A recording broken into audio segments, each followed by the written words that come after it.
ডাক দিয়েছেন কামাল ভাই ঘরের পাশে কিভাবে জড়ো হয়েছে।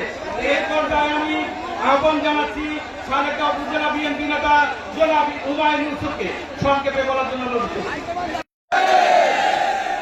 আমি আমার বক্তব্য সংক্ষেপ করব কিন্তু যা হয় প্রত্যেকবার মিটিং এ একদম শেষ সময় এসে সময় থাকে আমাদের।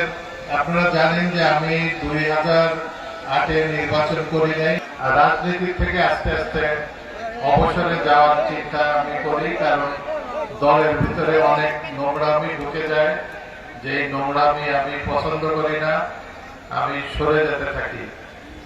তারপরে কথা বলতো, এগুলো আপনারা সব জানেন, আমি অত ইতিহাসের ভিতরে আমি যাব না। আমি গত কয়েকদিনের আগে থেকে শুরু করি। আমাদের বাবু এসে বললেন যে আমাকে দলের থেকে প্রাথমিকভাবে সিলেকশন করা হয়েছে, আপনি এলাকায় আসেন, আমার জন্য একটু কাজ করেন।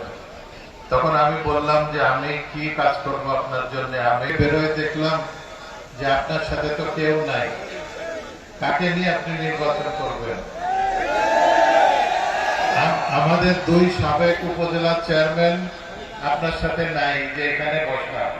আমাদের 19টা ইউনিয়নের চেয়ারম্যান, একমাত্র বাবুখালী ইউনিয়নের চেয়ারম্যান ছাড়া ওনার সাথে কেউ নাই।